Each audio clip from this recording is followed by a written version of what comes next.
Hey there, friends, Nibs again. Out here at the range today, doing a little bit of goofing around. It's actually a very nice day. A little gloomy, a little overcast, but not supposed to rain at all. Almost no wind at all. A little swirling around here and there, but very nice day. Mid 60s right now. We're supposed to get up into the low 70s today, but right now we're in the mid 60s, which is perfectly fine. Short sleeve weather for me.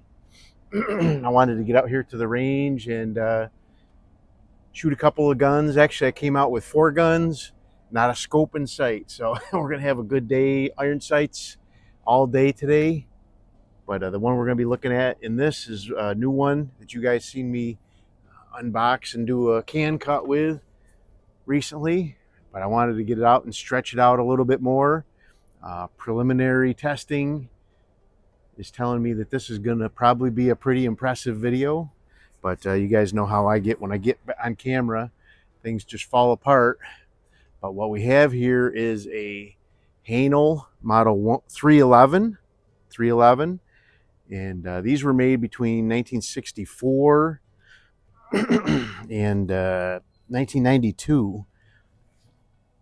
I have not been able to put any kind of a closer finger on when this was made. I had it out of the stock, see if there's any kind of date coding lower, underneath the wood or anything like that. But still dealing with these allergies. But we're going to go ahead. We're going to shoot it at 25 yards. I do have my gong out at 50. We'll shoot that a couple times. Hopefully we can capture that on the camera as well. But a really pretty cool piece of German history, German gun history. This is, up until 89 when the Berlin Wall fell, this was made in East Germany.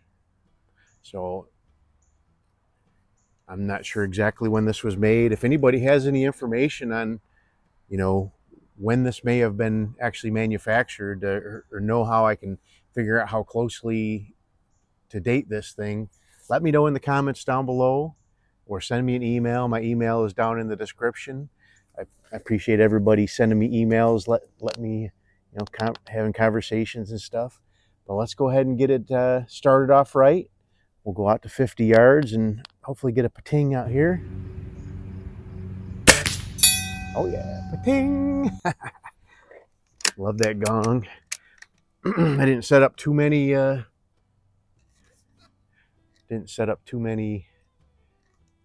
Plinking targets. I do have one of those new steel plates that I got at 25 yards. Let's see if we can hit that.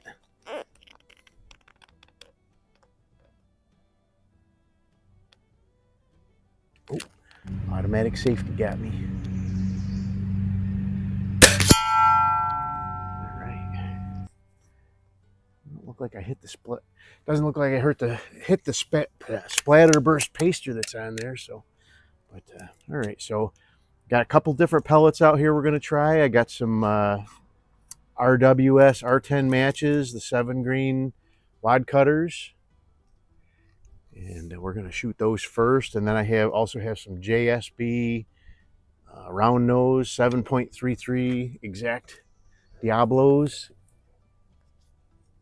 This thing was hitting pretty spot on. We'll go to 6 o'clock.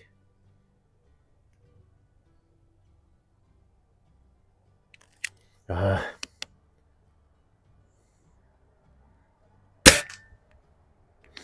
little high on that one. Pretty cool gun though. Really interesting action. Cocks from the top instead of a break barrel. It is a Springer. Springer action.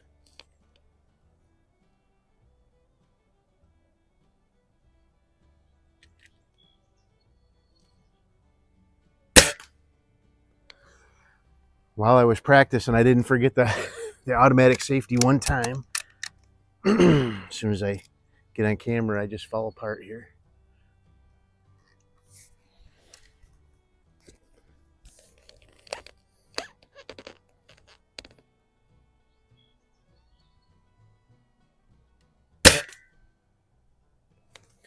It's looking pretty good. Let me take a peek here with the spotting scope.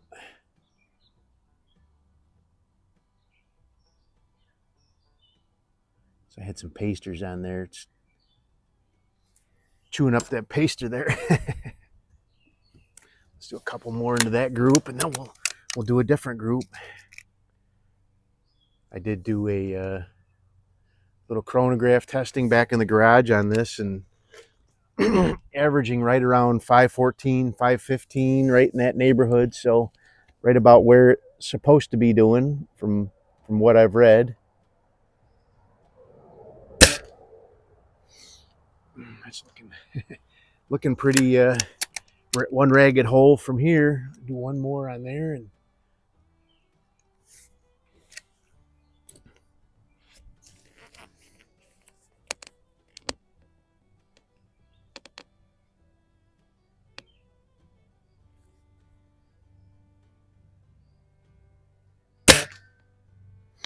that looks pretty good. Let's try some of these JSBs here. These are round nose. All right, I'm gonna hit the metal plate at 25 first. Those ring pretty good. Not quite as pronounced as the gong is out at 50.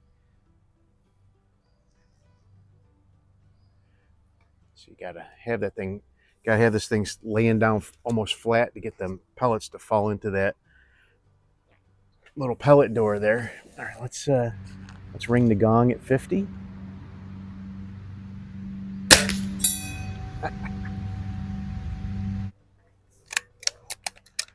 Be tough to put a scope on this guy with the way that you have to cock it from the top. It does have a piece of dovetail right here. I'm not sure what, maybe just for a rear sight, I'm guessing. All right, let's go. We'll go right to the center.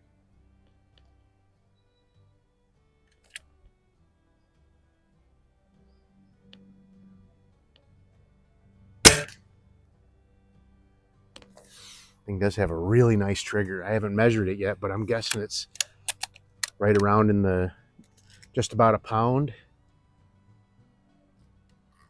Just a little bit of take up, a definite distinct wall that you can feel, and then a really nice clean break. Super nice target trigger. Looks like that might not be doing as good as the Wadcutters did, but still not too bad. I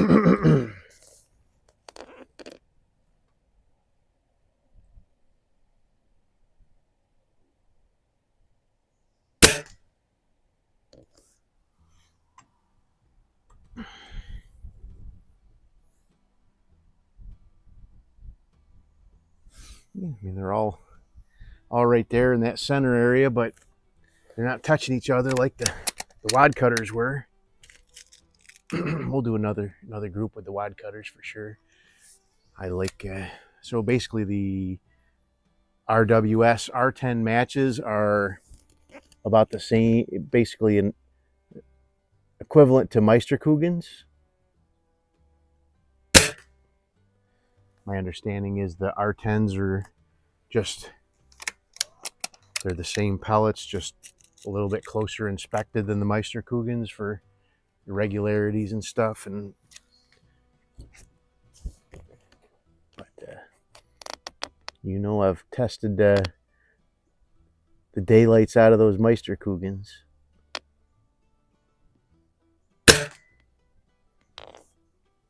That's not looking too bad.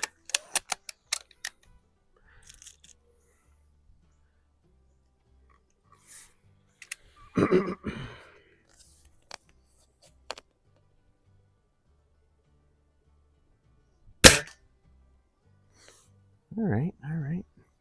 So let's go ahead and we'll do one more group. Let's see. I don't have any pasters at 9 o'clock. So let me see if I can do Nice clean group at 9 o'clock with these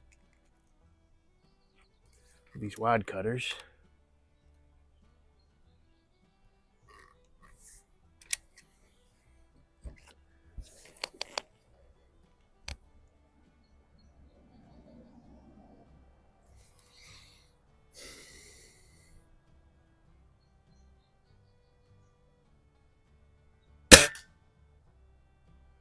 Ooh, that one went a little off to the right.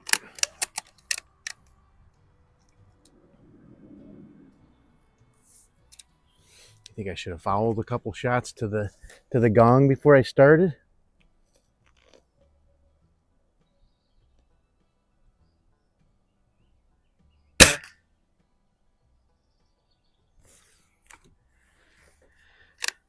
Of course, it could just be how I'm lining up on the dot.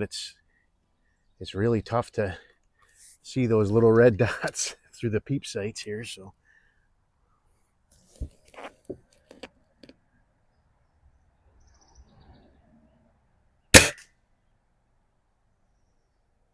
Are all those going into the same hole there just to the right of that 9 o'clock red dot?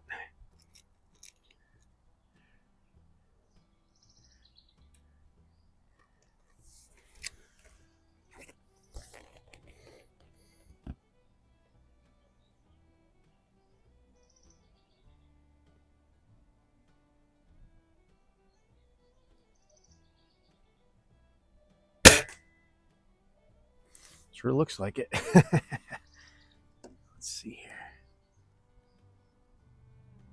Yeah, it sure looks like it, man. This thing really likes these. I'll have to try it with some Meister. I haven't even tried any Meisterkugels in this yet. Just happened to be pulling first couple of tins out of the top of my little pellet bin over there. I said, those look good. Let's do those. So.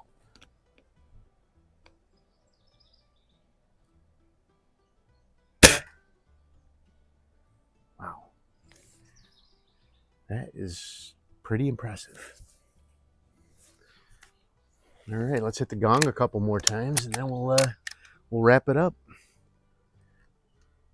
Oh, the gongs, I guess. Let's first do 25 yards. See if I can actually hit that splatterburst that's on there this time. There we go. I don't know why I started trending off to the right a little bit.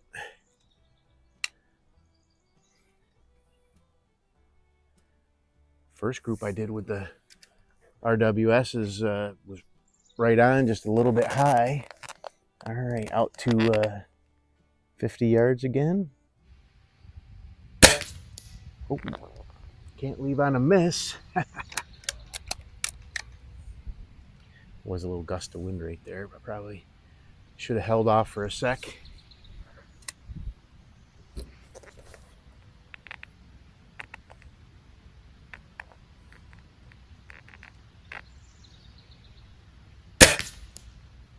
Huh. Am I trending off to the right now? Oh, I can't leave on a miss.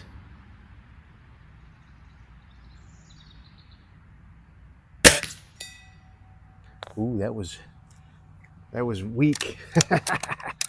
That was weak.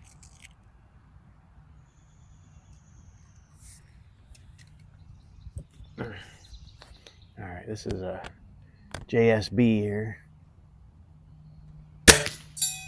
That's better. All right, now we can leave. So anyway, there you go. That is just getting out and doing a little bit of playing around, a little bit of plinking with the new Haenel Model 311. Again, I can't put a handle, I can't put a finger on when this might have been made. They were made for almost 30 years, 28 years. And I can't find, there's very little information really on these to talk about. Tom Gaylord, the BB Pelletier, he did a series on them years ago in text form.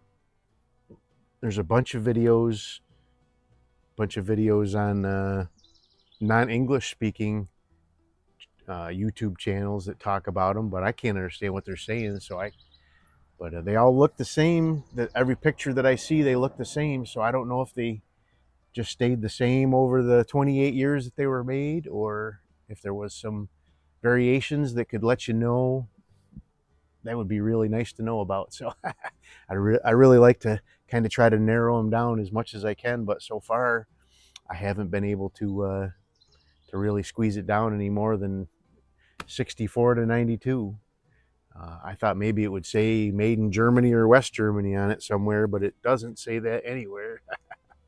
But still a really cool piece of airgun history, and I'm glad to have it in my collection. So hope you guys liked the video. Till next time, have a great day.